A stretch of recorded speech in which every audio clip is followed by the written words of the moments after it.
PharmaPhobic is powered by Achieve the Lifestyle, a company dedicated to helping you empower your health, redefine your lifestyle, and all for the health of it.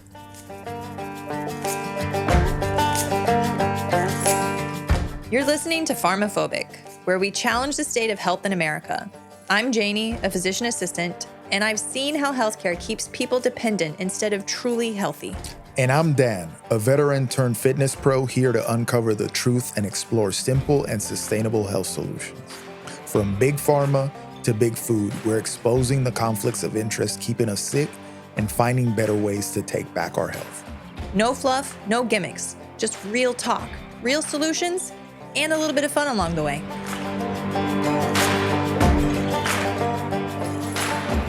Well, hello there. Hello. Welcome back to another episode of the PharmaPhobic podcast, where we help you achieve the strongest, healthiest, and most capable version of yourself.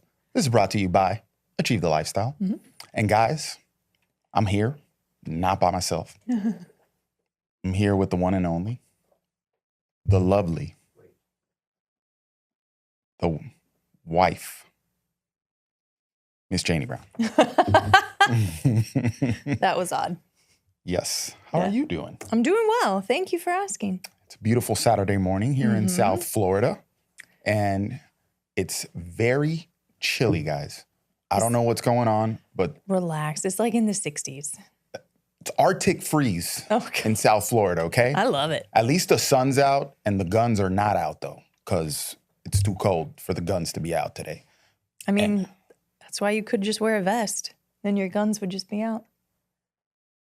For those of you that do not know Janie, You have no argument for that. she loves wearing vests, I do. and I do not I understand. mean, I don't understand. How do you, just let's keep our core warm. Our core's warm, then distributes body to the periphery that's warm, or blood to the periphery that's warm, warming our whole body. But then your arms are free. You can do anything. It's like you decided to wear a half jacket. It's like capri pants. I don't get capri pants either. But I don't know. I just don't get those either. I personally like when men wear little man prees. No, this is Like not. tights? This isn't Europe. No, that's un-American. Just big old hammy muscles popping. No, that's un-American. Guys, Give me a rugby player with some man prees on. I'm gonna give you some free game right now. One, we don't wear capri pants on this side of the man Atlantic. prees. Nope, we leave that to the Europe and beyond. Y'all take that. Okay, that's one. That's like those man bikinis that the dudes wear over there in like Greece and whatnot. But with IBJJF, you can't wear tights. And if you don't want to wear shorts, you can wear man prees under your gi. I'm good. Okay. I'm good. No, not do it. So no man prees on this side of the Atlantic. No bikinis on this side of the Atlantic. And I'm going to give you another one. And y'all, some of you guys are going to feel called out on this one. Listen, bruh, if you're going to wear tights, you wear shorts over them. Okay? On this side of the Atlantic, we wear shorts over our tights. Hope you guys are taking notes. That's free game right here, okay? I'm just saying, because some older guys, and they're at the gym in tights alone. Usually 9 out of 10, they're not American. But every now and then I catch an American with some just tights, no shorts over their stuff. But I've seen you wear a vest and you appreciate it. You like it. I mean, when I'm wearing flannel and put a vest over it, I guess it's a fashion statement more than function. No. You know what I mean? It's great. Anyway, it's not that cold. Okay. Let's get down to business. I got some health news for you guys, and then we're going to get into some fun topics. It's the first week of the year. Okay. So we're in the new year, new me era. Hopefully we don't get people quitting on New Year, New Me by the second week of January, but we're here to help. It's more likely the second week of February that they fall off. Yeah, you're right. You're right. We're here to help. But first, let's start with some health news. I got one for you. I was having a conversation with a dear friend of mine, and she was showing me her breakfast routine, and she's having these Chobani ready-to-drink type of protein things. And listen, it's pretty much an adult Go-Gurt. It's an adult Go-Gurt. That's exactly what it is. I was telling her, I was like, But let's talk about what's happening well here. Protein in the morning. We're having breakfast. So that's in our heads. So that's going well, right? It's not a drive-through breakfast. It's not some weird form of like just oatmeal or something, you know. It's a good habit. You're taking time to have food in the morning that's at home. The concept is good. Mm-hmm. So we're not beefing with that. Nope. But I just told her, I was like, hey, you know, we could upgrade this situation, right? It's a start, but we can upgrade this situation. Now, here's what I want to put out there as health news. Did you know that Chobani,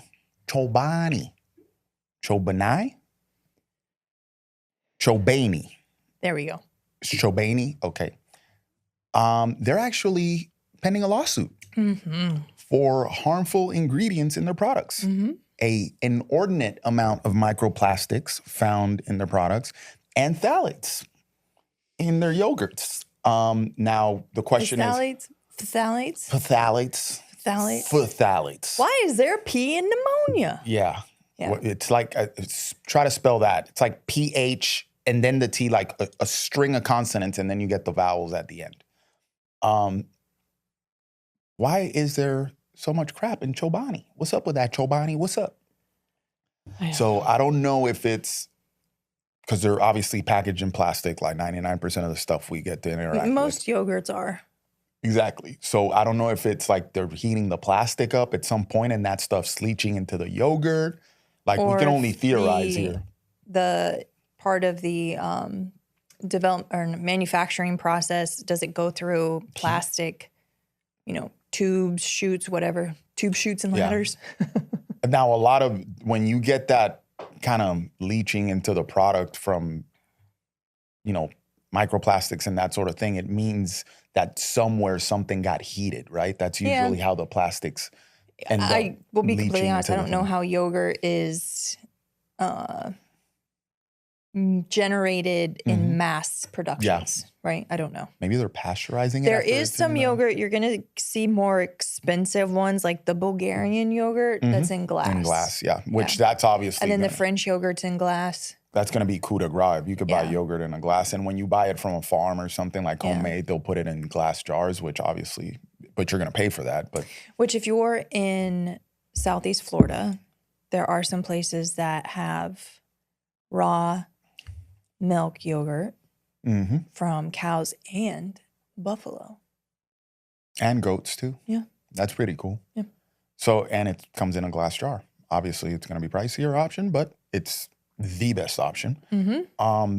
Now, it begs the question, a lot of these products that are packaged like that in plastic, I mean, not all of them are going to have that problem. Like I said, that implies if all that stuff has leached into the product, that somewhere in their manufacturing, something got heated up and it just, all that stuff went into the product. Or the other thing that I'm thinking is they're sourcing their plastic from some crappy source, China.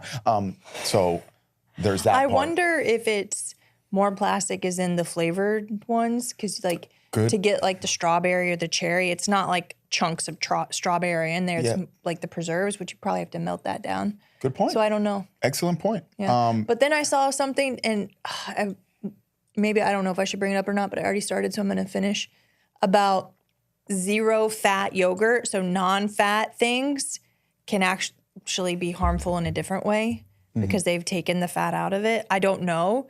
And so with dairy, a lot of typically when there's plain yogurt, especially in like the little ones, because sometimes it's hard to commit to a big one, especially if you're just by yourself. But the little ones, if it's plain yogurt, it's 0% fat. You can't get a little bit of fat, or it's 100% full fat, which is delicious. And a lot of with dairy, this is something that people miss. The skim version of it has less nutrients than the whole milk version of it, because a lot of the nutrition is in the fat, right? Don't be afraid of fat, people. Don't be afraid of fat, y'all. Get that fat in. You need it. But what's the takeaway here? First of all, if you're eating Chobani, I would find another brand. There's other brands. I think Skyr, the Icelandic version of yogurt, is probably a little better.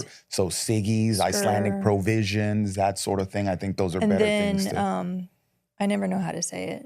Vajay. Vajay is pretty good, I think. Yeah, they've I like it because they provide more 0%, 2%, 4% more. They're a trusted brand. They've been around for a long time. Kalana has a yogurt now. That's low temp pasteurized. We like that. We like that. Low temp pasteurized. Yep. And then there's some smaller brands like the Two Painted Sisters yogurt. That's really good. I remember having that one. So I think Skur's a better option. It's got a good amount of protein. It's got more probiotics, like the active cultures in it are better.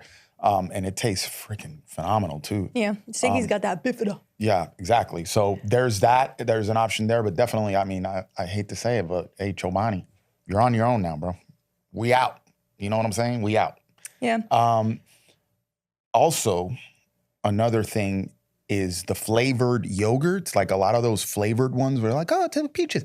Man, the added sugars on that and the added ingredients on that, not worth it. It's better to buy the plain and then you put your own fruit and maybe your little honey or maple syrup in there. Maybe you add a little protein powder as a snack, whatever, and you make your own yogurt, right? Versus buying those flavored ones. They're usually 9 out of 10. They're not a great option. They're the crappier option or the crappier version of that product. Yeah. Anything else you want to add there? About yogurt specifically? Yeah, on any of the Chobani being dirty.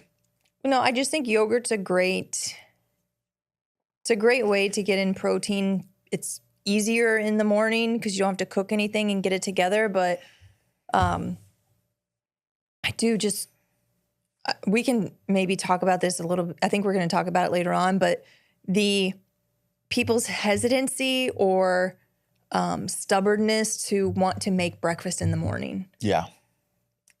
Or not making time to have breakfast in the morning, which is, sometimes mornings are crazy, especially if you have kids or pets or whatever. And I get that and I understand. But there's a pro v con, risk versus benefits sort of thing. And sometimes it's worth it to get up, make yourself a nutritious breakfast. But I think we're going to talk about that in a little bit. Yeah. Okay. So we can move on. But that's an excellent point. Okay, moving on.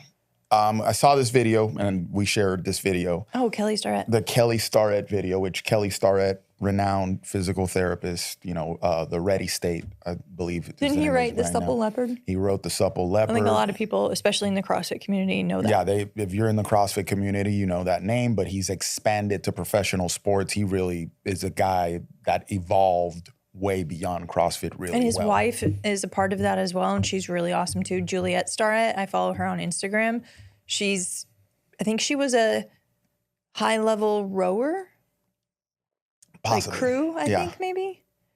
But anyway, she's, I just love their approach. Their parents, they have a very practical view on exercise, and one of the books they read, Built to Move, or book they wrote, Built to Move, that I read, is very helpful in how I educate people on how exercise doesn't have to be this isolated 2-hour ordeal 5 days a week.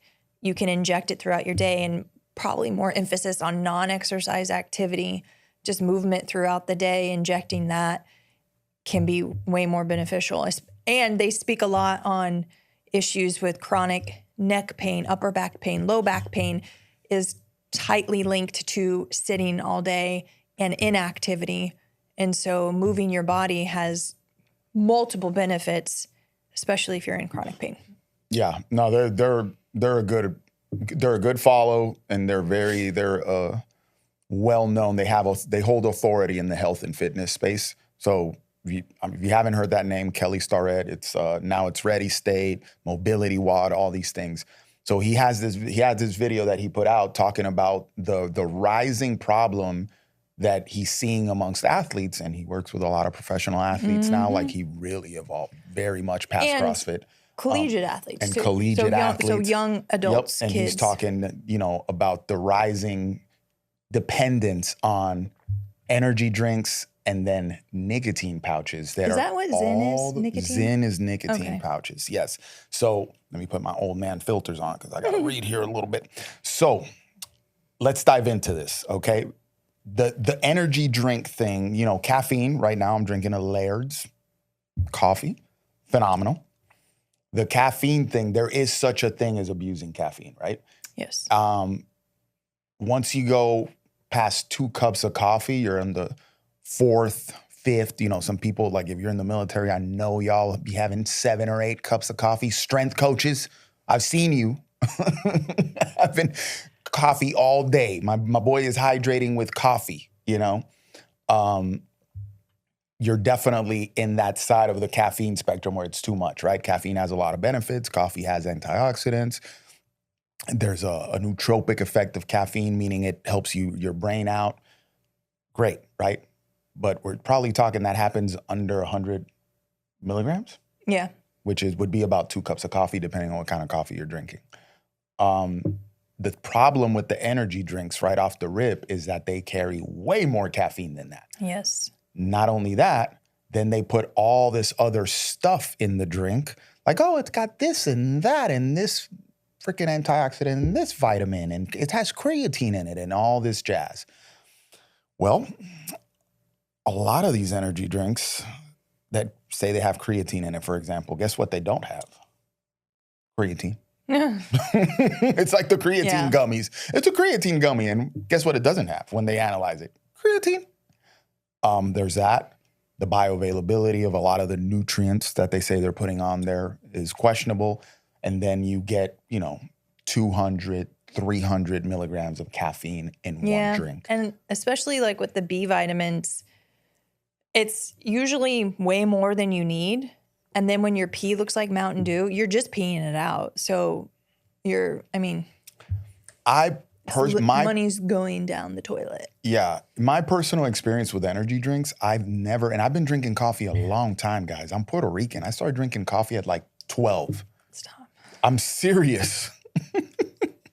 So I'm very caffeine adapted. If I have an energy drink, it feels completely different than when I have coffee. Yeah. So my experience with energy drinks, going back to college, I did like I think Monster when I had to like study. Well, were you all in the Army? Whoa, Monster? And stuff like that. I mean, my college was near an Army base, so maybe. But like late night studying, I think I pulled an all-nighter one time. Do not recommend doing that. That's dumb. And then I didn't rely, I think just coffee during grad school. But a lot of coffee. I would go to this coffee shop to study and I would get a red eye, which was a regular coffee with a shot of espresso in it, black. I like that in the middle of the night. Good. No, I mean, it might just, during the day, because I think it'd be on a weekend and I would just like study a bunch. But where I really had an issue with energy drinks and caffeine, not in a healthy way, was right before we met, or when we met, when I was living in Dallas. So that's when I was burnt out, and I was commuting 45 minutes to an hour for work, and I was working anywhere from 8 to 12-hour shifts. And I was doing CrossFit 5 to 6 days a week. Oof, that sounds like a power bomb. So I would come after work on the days I didn't work 12s. I would come after work to do a workout, and I would be so tired, so tired. And I remember there was a guy who worked evenings that worked out with us who would always come in with a coffee, and it smelled so good, and I would steal some sips of it. And then I started stumbling into the powdered energy drinks, right? Because then they market them as your amino acids, right? Aminos. Yep. And there was that brand. Amino Energy. Amino Energy. And That's from On Nutrition, I think. My friend Caroline and I abused that. A serving size is 1 scoop, but we were 2 scoops. And so here's the problem. I was exhausted, right? Because I was overtraining. I was under eating. So my energy was down because I wasn't being able to replenish the energy I was expending. And no, I wasn't losing weight. I was actually inflamed, and weight was a concern. It was an issue of mine. And I wasn't pooping because I wasn't eating enough. I was overtraining. I was in high stress. But if I took 2 scoops of amino energy, and then you're going to hit boom. You're going to hit a CrossFit workout on top of that. I would go to the bathroom and then go work out. It was like a beautiful effed up routine I had. Man, and then you would do 2 hours of working out. Yeah. Oh, and then I'm like, why can't I sleep well? Your body was like, white knuckling life at that point. Yeah. And then I realized, with the help of my friend Laura, that was all wrong. I started eating more, peeling back on working out. Oh, I started pooping more regularly. Oh, I didn't have afternoon crashes anymore. I stopped caffeine midday. Or after, I wouldn't have caffeine past the morning because I used to have a midday coffee. And so, yeah. I gotta say, parentheses here. A lot of the stuff that we talk about when we give people, we offer up health and fitness advice. We probably lived through it. Yeah. I gotta say, because Janie and I, we've done some stuff. Like you're hearing overtraining, not sleeping enough, terrible bowel movements, terrible nutrition, under-eating, all of that combined together, energy drinks on top of that. Yeah. We've seen a thing or two because we've been involved in a thing or two. So that's what I tell people, because some people, they like energy drinks, and I get it. So I always joke around like caffeine's the one drug that I abuse. I don't do any other drugs. Some days I'm like, all right, let's get another coffee. I want to hear colors. Let's go. Right. And so, but that's fun, but that's not all the time. I get concerned when people just, like with anything, why are you consuming energy drinks? Because you enjoy it or because you have to? Because you have to get through the day. And the amount too. Like, I used to work with a dude that was on his fourth one at 6 p.m. Yeah, but then also, why do you enjoy it? Because you like that high that you feel after? Because you don't feel comfortable any other way? So it's really doing an evaluation on that. Because I would say that if, in order for you to get through the day and you need an energy drink, like a cup of coffee, cup of tea, okay, fine. But I'm talking like energy drinks on top of it. Or if you're going to go get a workout and you have to have that energy drink or whatever before you work out, let's take a look at your nutrition, your sleep. Maybe you need to peel back on your activity if you feel so run down.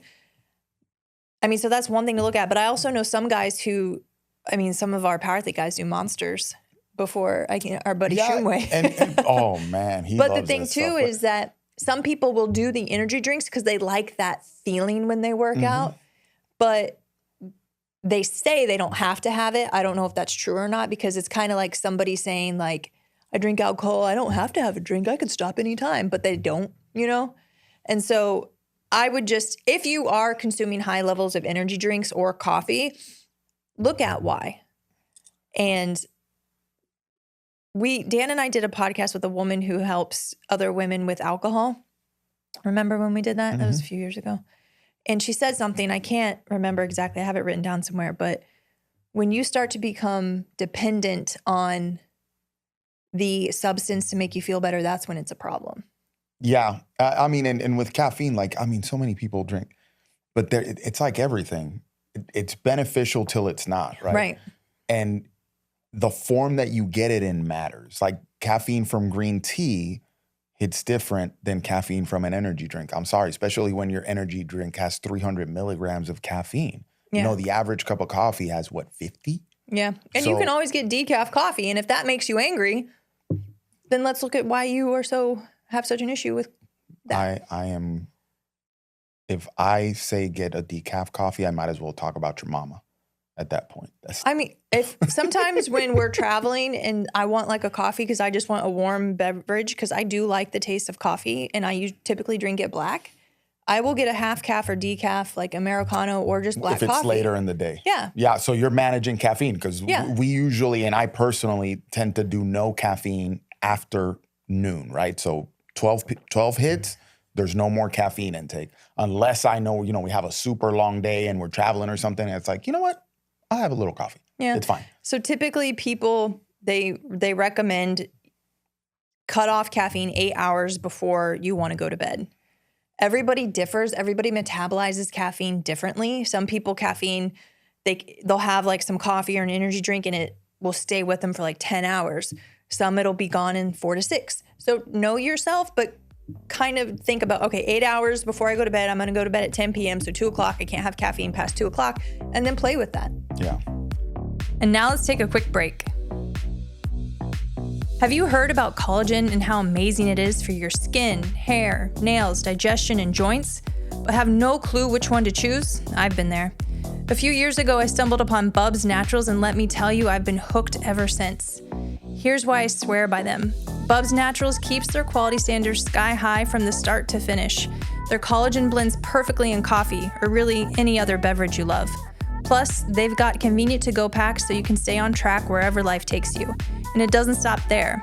They'll donate 10% of all of their proceeds to charities that support veterans. How awesome is that? Oh, and they've leveled up their electrolytes too. The mixed berry, that's my absolute favorite. It's light, refreshing, and not overly sweet. What sealed the deal for me? Their electrolytes are NSF certified, made right here in the USA, and just like their collagen, every purchase helps give back. So do your body a favor, head to bubnaturals.com and use my code JANE20 at checkout for 20% off every time you order. Tired of looking like you lost a fight with a powdered donut every time you work out? Yeah, I was too. That's why I ditched the messy chalk and switched to Chalkless. Chalkless is a new, clean, residue-free grip enhancer that goes on in seconds and lasts for hours. No clouds, no cleanup, just a rock-solid grip. Whether you're crushing it in the gym, dominating on the pickleball court, or hanging on a rock face like Spider-Man, Chalkless has your back. I even hit my 350-pound deadlift PR at Summer Strong using Chalkless. Locked in, zero slip, total confidence. Ready to level up your grip game? Head over to chalkless.com and use code JaneBrown to snag 10% off your order. I was gonna say too, my experience with these energy drinks, I used to, I'm an avid supporter of a grown person's energy drink. That's coffee. But I used to make fun of guys that would drink the Monsters and the stuff because, in the military, you've heard me say it before, the military runs on nicotine and Monster. So everybody was drinking these energy drinks around me. And I'm like, man, I'll never get into this. Well, lo and behold, your boy got into the freaking 2:30 p.m. Monster. Yep. Because I found this thing. Monster had these rehab teas. I don't like carbonated beverages. I've never liked carbonated beverages. So the average energy drink, I just can't stand it because it's carbonated. But the rehab teas are not. And they're actually quite delicious.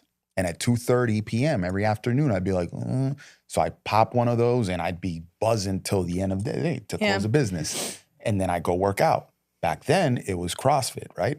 And I remember one day vividly, that's the day that I said, no more. I'm warming up and my heart rate feels like I'm at the end of my workout. Just like, my heart was beating. I was like, oh, this ain't good. This is not good. And I was like, you know what? Your boy is done with these Monster drinks. Yeah. I remember when Red Bull vodka got my God, how do people do that? Yeah. And if you've noticed, so Kelly Starrett talks about the energy drinks in athletes, right? Because they're high performing people. So their nutrition needs to be on point. Their sleep needs to be on point. You need to be able to gauge when they're redlining a little bit overtraining easily. I feel that, and he didn't speak on this, it's just my own thought, that if they're pumping energy drinks, they're more likely going to push past that. And then it's not the body saying like, hey, slow down. It's just injury done. Yeah. It's more likely for that to happen. Plus the cardiovascular things. It's going to rev up your heart rate. You're already pushing that.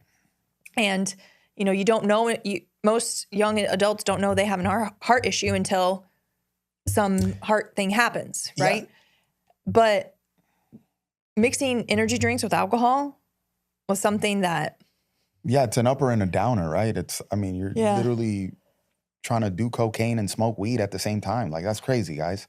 But a lot of with the heart rate thing, a good sign of improved fitness, right, is to be able to do more work at a lower heart rate, right? Right. So if you are starting your workout and your heart rate's already operating in a higher zone, that's not necessarily a good thing. Right. Like if you're warming up and you're already like kind of ramped up, that's not good. And then you're going to ramp up into the workout. That is not a great thing. It definitely isn't doing anything for your fitness at that point.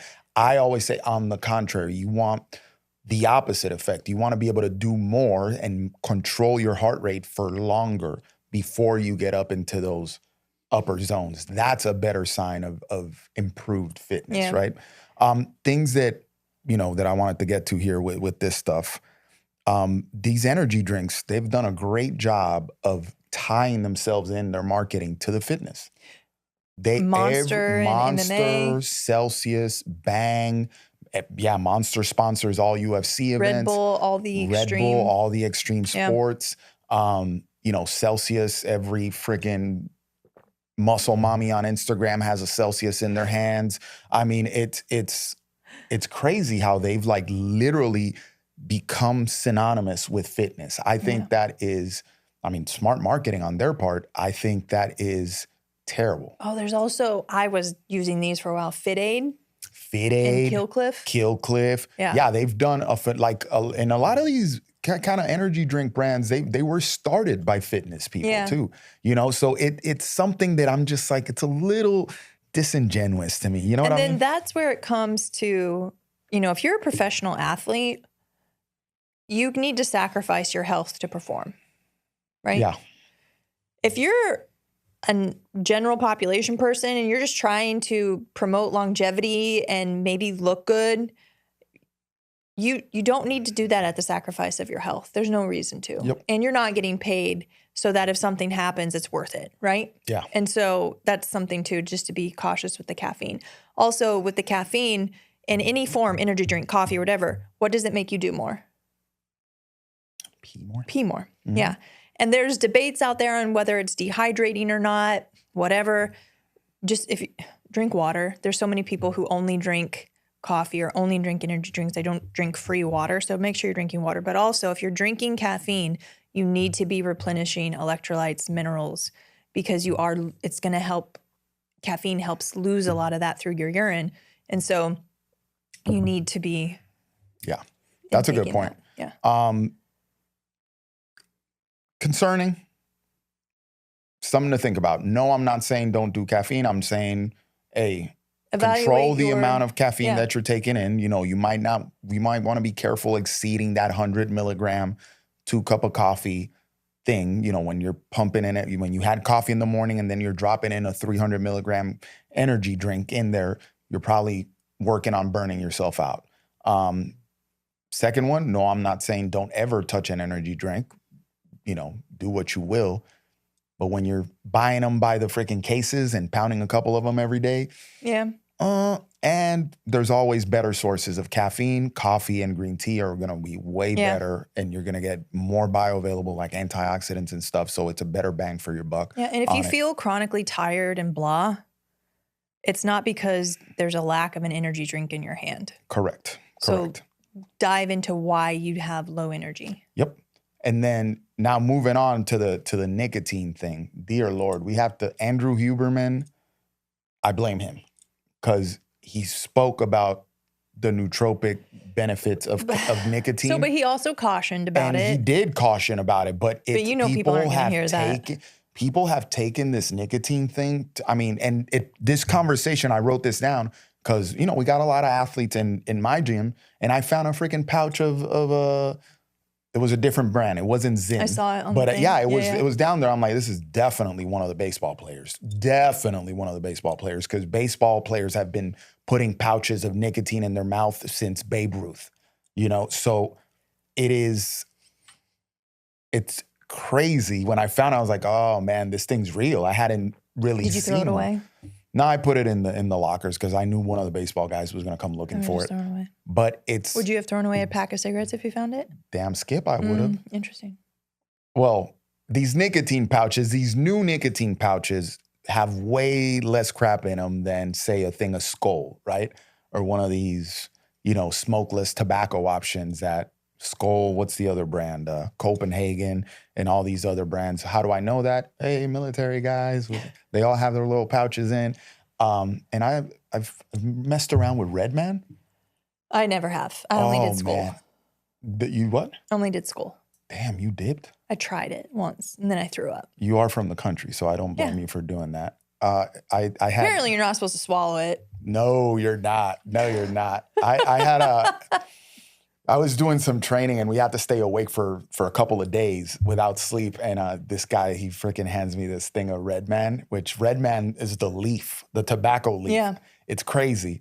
It's actually kind of fun because you start buzzing and, it's 2 a.m. because God knows what time. And you're sitting there like in a patrol base trying to stay doing this number. And then you pop that in and then all of a sudden you're having fun, And Redman is a throwback to one of the greatest movies ever made, if you're a man, the original Predator.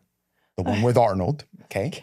If you know, you know, Jesse the Body Ventura, he's true in Redman, okay? So that, you know, we would joke around with that. But that stuff has a whole bunch of stuff in it. And the thing with, you know, there's obviously a link between nicotine products and cancer, right? Yeah.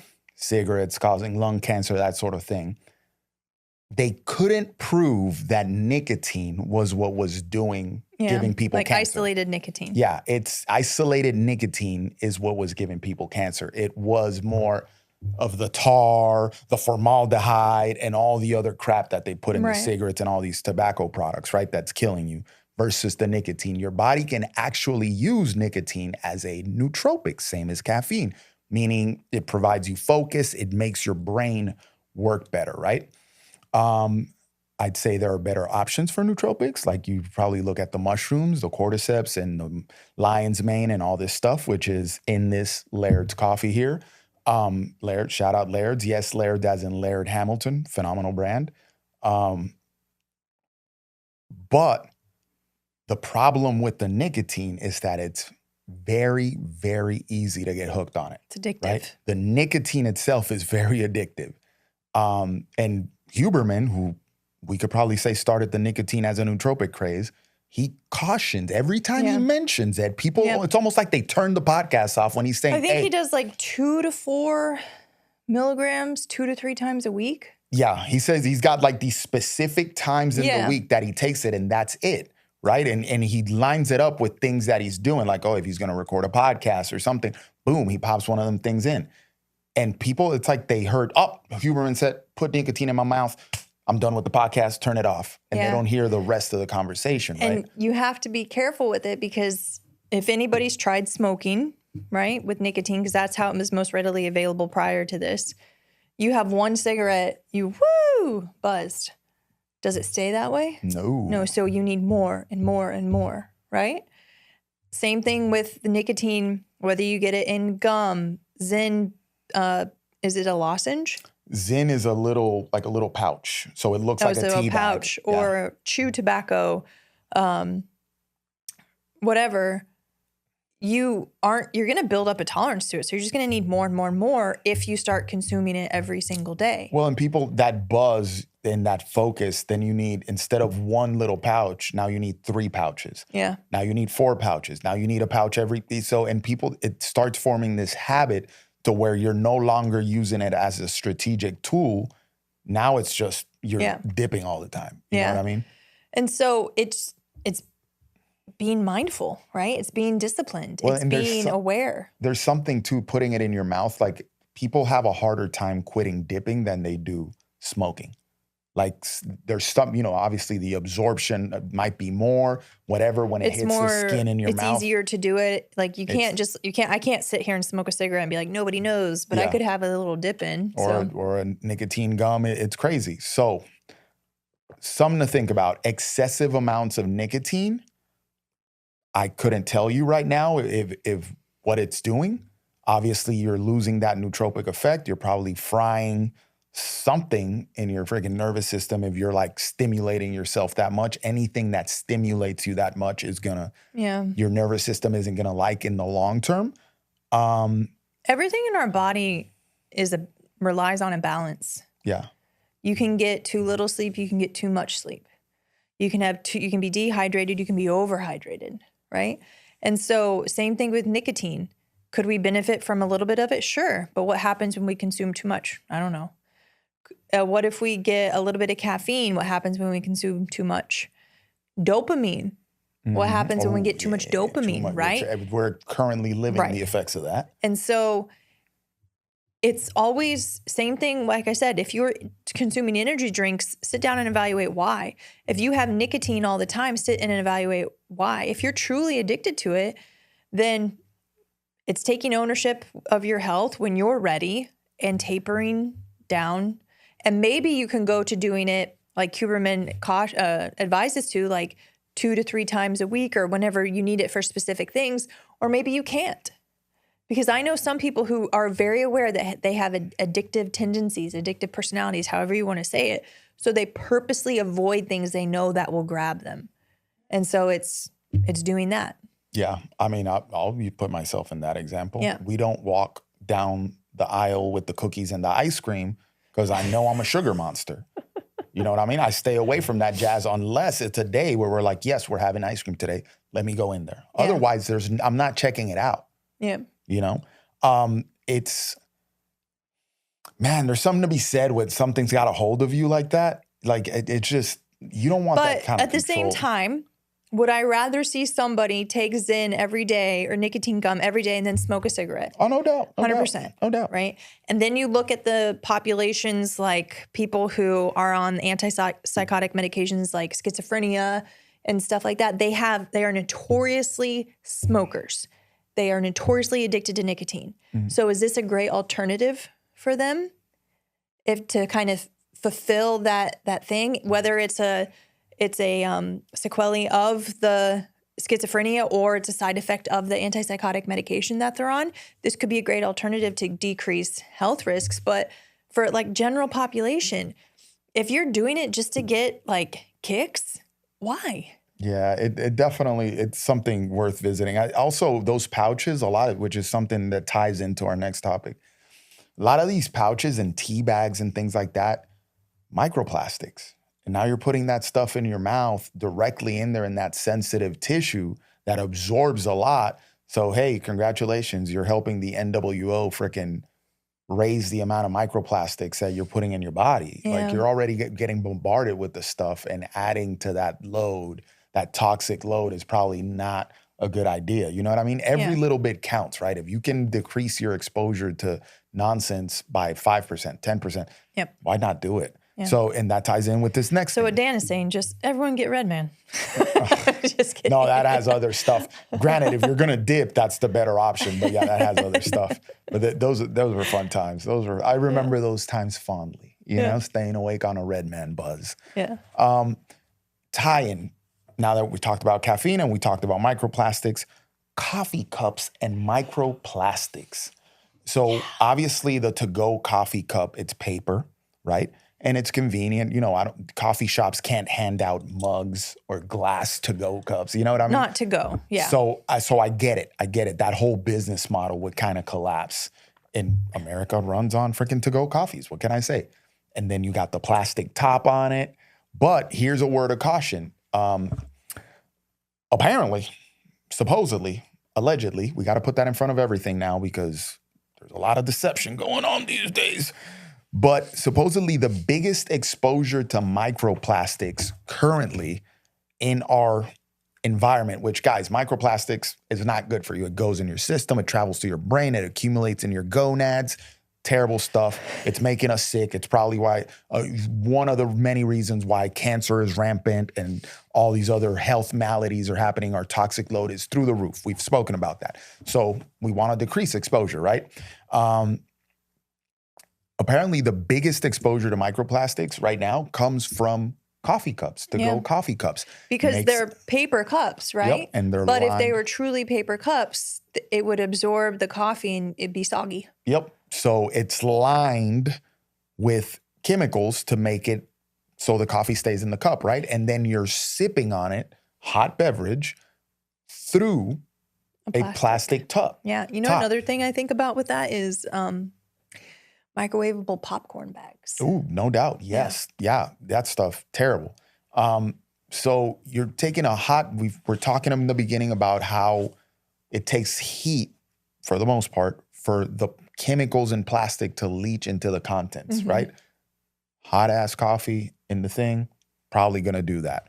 And you're sipping on it through that plastic top. So what they found in a lot of these these to-go cups in coffee things, they found fluoride. Ooh, what? Cognitive suppressor. Let's go. Chloride, sulfates, nitrates, BPAs, which if now everything's supposed to be BPA free, no, they're in your coffee cup. Phthalates,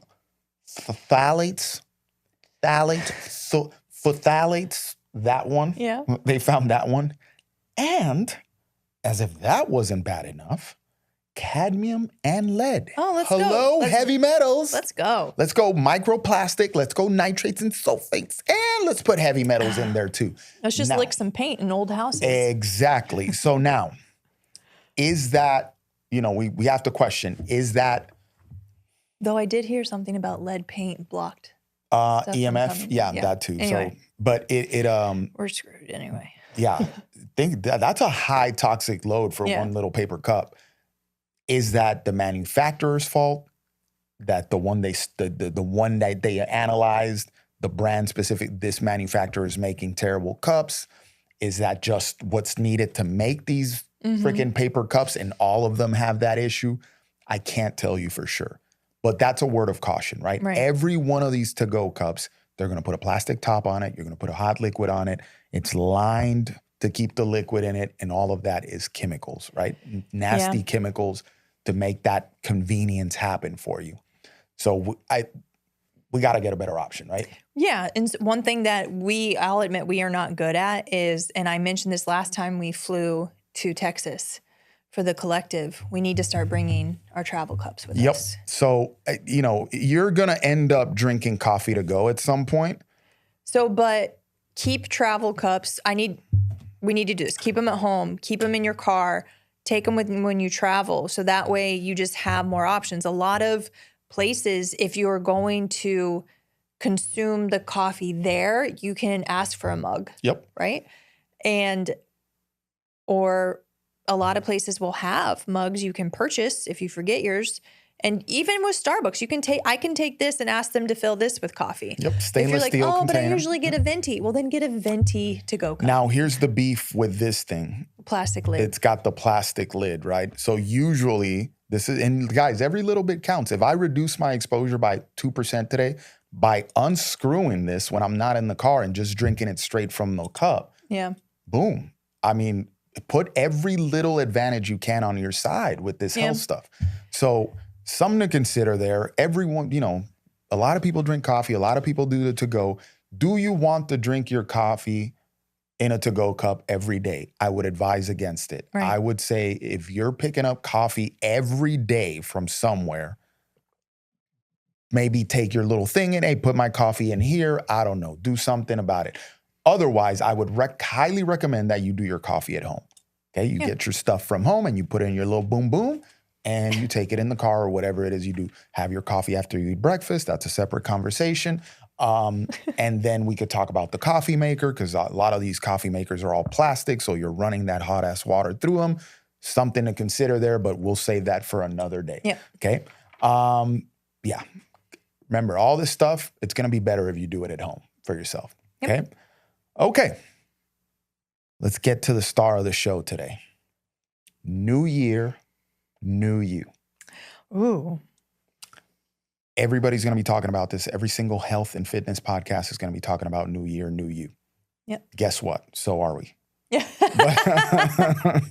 But I want a different context because a lot of you guys, a lot of our listeners probably are already have embarked in their health and fitness journey, and that's fine. Hopefully we drop some little golden nuggets in there, that stuff you didn't know, or, we want to reach people that haven't started, right? Yeah. So to me, this is the calling, right? You got the good news. You got the gospel of health. You got the good news. Don't sit on it, fam. Don't you just be like, oh, this health information, it's just for me. You got to share this stuff, baby. You got to tell people about this health and fitness stuff. So part of what we want to do in this show is empower people with a little bit more detailed knowledge with a coach's mindset, right? So that you can kind of coach somebody else and bring them on board. Yeah, Little by little, we go viral, out there, not us, but the health thing spreads, you bring one person on board, that person brings another person on board, and so forth, till we have a larger swath of the population on the health wagon, right? And even if you don't, you can share information, share our podcast, share other people's stuff, but then also you share this by just doing it yourself. Boom, setting the example. That's the most powerful one. So for example, when I'm in the office 3 days a week, I always go on a lunch or a a walk after my lunch. If I have the ability to walk for 30 minutes, great. If I have the ability to walk for 10 minutes, 5 minutes, sometimes that's just what happens. But I always go for a walk, rain or shine. If it's really raining, then I'll just walk up and down the stairs in the building. I hate it, but it's still just getting more movement. I did it alone for 6 months or more. Now, my office manager's walking with me because I was consistently doing it. He's like, hey, can I join you? I'm like, yes, please. And so now he walks with me. And another person is starting to say, I should go with you guys. And I'm like, we're here for it whenever you're ready. And be the example of how you want your loved ones to be if you don't feel comfortable talking to them or that has failed. Yeah, I really, that's my biggest wish for people in this new lit 2026 is that you, not only do you improve your own health journey, but that you bring somebody else along with you, that you set an example right, that motivates somebody else to jump in with you, right? And then that we hopefully put something in your ear, we plant the seed in you if you're already doing this stuff that you can share with somebody who isn't, right? And that they could be like, you know what, I'm gonna give this thing a try. The healthier, I fully, in my heart, this is what started this, podcast, this business, this, all of it, that the healthier the population is, the less problems we're gonna have. I promise you, healthy people don't have time to be leaving stupid comments on Instagram posts. Healthy people don't have time. You're out there, I gotta go lift weights, bro. I'm not gonna comment on this silly post. Yeah. I gotta go lift weights. I'm not gonna argue with you. I gotta go eat some good, delicious grass-fed beef. I'm not gonna argue with you. I'm just gonna give you a hug and move on. Yeah. You know what I mean? And yes. And one of the things that I was trying to allude to with going on my walks was the consistency of it, right? It's always present, always present, always present. That's one thing I have a problem with New Year's resolutions. A lot of people start over at the new year, And our friend Sam, she posted something that said, what if on the new year you didn't, instead of, how did she say it? You were proud of yourself and then instead of trying to start over.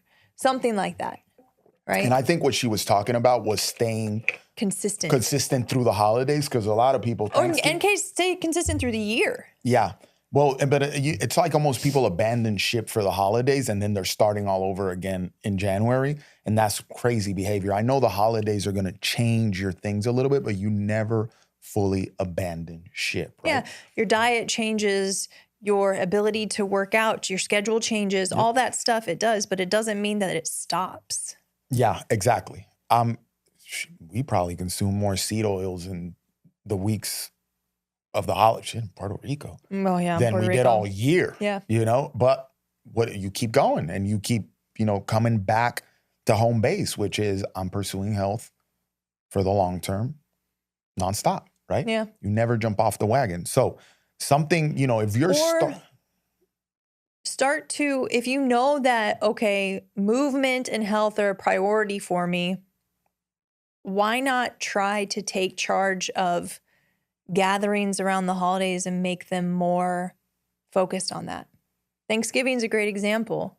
Everyone does a turkey trot, right? Oh man, no. Or do a turkey hike. We did a turkey trot the first year. Yeah. 2018. Your boy don't do no distance runs anymore. I PR'd my 5K because Dan was keeping pace. And he was like, I went slow for you. And I was like, I'm going to throw up. But some sort of activity that day. And, be careful, because when I say inject activity around the holidays, I'm not saying you need to earn your calories. This isn't a transaction thing. That's not what I'm saying. But why is it that when we gather with friends and family and we get social connection, it has to be either about food or about alcohol? Why can't we go on a walk together? Why can't we go to the beach together? Why can't we go play ping pong? Oh, that was fun. Yeah, like we did in Puerto Rico. We went on a date in Puerto Rico for dinner, but his buddy has a ping pong club that's also a restaurant. So we moved, right? Yeah, it's a lot of fun. And so we're starting to inject. Shout out to El Sake in Puerto Rico, by the way, because I know he listens to this. That place is phenomenal. It's a cocktail bar. It's a restaurant. and they have ping pong And this tables isn't all like over a the place. restaurant like at a bowling alley, because that's what I think No, about. it's a The food was beautiful- really good. Yeah, it's a beautiful business. He's got a chef in the back. Food is awesome. So if you're ever in Puerto Rico, you should check that place out. Yeah. That was cool. But we ate some of that awesome food and we played ping pong. Pop, pop. And guys, He's about ready to lie. real talk. I destroyed Jane. It was a massacre. Yep. Like, I thought I was going to get divorced after that because it was so bad how bad I whooped her, guys. I have video of us playing. He did not whoop me. Plus, Esteban even said it, we weren't even playing like that. We were playing for fun. It would be great if we could make more social gatherings, more time with family and friends centered around health in some capacity, whether it's some sort of movement you create throughout the day, or some healthier meal options, or getting out in nature together. Oh, you know what? Yeah. One of my clients, well, two of them, because they're a married couple and they're both my clients, but they went to some remote location for Thanksgiving and they went on this crazy hike before their meal. He was telling me, he's like, they're in the mountains, like in the Smokies or whatever it is, that Western North Carolina mountain range. He said this hike was insane. Like it was like 30 degrees and they were in t-shirts because they were sweating. But I'm like, that's pretty cool, man. You guys got out there in the woods. I have a friend who, her big extended family, they all do a big camping trip for Thanksgiving. I like that. That's really cool too. Yeah. Be So outside. anyway, yeah. Well, so getting back to it, New Year, New You. Where do we start? And the funny thing about what I'm going to say is that if you are already on the health and fitness wagon and you're like, man, I want to make some improvements here, where do I start? We always come back to this thing as the foundation, right, of the health and fitness journey. And that is, guess what I'm going to say? Nutrition. Yep. Well, what is you putting in your mouth, boo-boo? So we had this conversation recently about sleep versus nutrition. Where do you start? Mm-hmm. And I say to tackle one, you have to tackle the other. So why not approach both? Mm-hmm. Right. So and I put sleep here as like a number 2. But really, guys, a lot of this journey is going to be based on what you're eating. Like we can talk about exercise, which obviously I am a big fan of, but I have to figure out what you're putting in your mouth first. That's your foundation, right? And why do we start there? It is literally, out of all the things that you need to work on to be healthier and stronger and more capable, that is the most complicated one. Mm-hmm. Why is nutrition the most complicated one? First of all, there's so many things to consider. 2, it is deeply tied to lifestyle, which is what we need to get at to really make the changes that we need to make. Well, it's also deeply tied to emotions. It's very emotional for a lot of people. Oh, I got to have this. I got to eat this. Well, I'm Italian. I got to eat all this pasta. Or I'm Puerto Rican. I got to eat these mountains of rice. So there's a lot of emotion attached to it. And then there's a ton of misconceptions that seem to be like almost tattooed in people's foreheads, that they learned something in the 90s about nutrition and they have a hard time letting it go. Yeah. So same thing with sleep. And also improvements in either are going to yield the biggest impact across the board. No doubt. Okay. So why I say sleep and nutrition, if you do not eat enough or get the proper nutrients, it can impact your sleep. Mm-hmm. Okay. If you don't sleep well, you don't get good sleep, it affects your hunger cues, your satiety hormones, all of that. And you feel tired. What do we do when we feel tired and sluggish? We put something in our mouth to give us energy. And so these things greatly influence each other. And so if you improve your nutrition, you'll likely improve your sleep. If you improve your sleep, you'll likely improve your nutrition. You notice a lot of people too, and I see this in women a lot, that are chronically underfed, they have a hard time sleeping. Yeah. And I've said it here before, that's usually the first sign that you're not eating well. In the females, that's where it manifests first. I feel like guys can drag out the losing sleep quality for a little bit longer. I guess, we're not a F1 car, we're the Toyota Camry of it. So, I haven't eaten enough for 3 days, but I can still sleep like a boss. Women, you stop, your eating's off, boom, sleep is the first thing that you're like, oh, I didn't sleep well. Yeah. And I was just explaining to somebody, if we think about our, lizard brain, our primal brain, the very like core of our brain that regulates like breathing, hunger, safety, cues like that. If we do not eat enough, our brain is then, whether it's quantity or the micronutrients, because that's where, because it's very interesting, and I hope people can wrap their mind around this. People who are morbidly obese are likely malnourished. Yep. Okay? Just because you eat quantity doesn't mean you're nourishing appropriately. Correct. And a lot of you've heard of say it, a lot of these ultra processed foods that we've been conditioned to crave and like have zero, big fat zero. Ooh, I put that to my eye. Little Illuminati going, oh, that was terrible. Oh, no. Rebuke that. Rebuke that. No.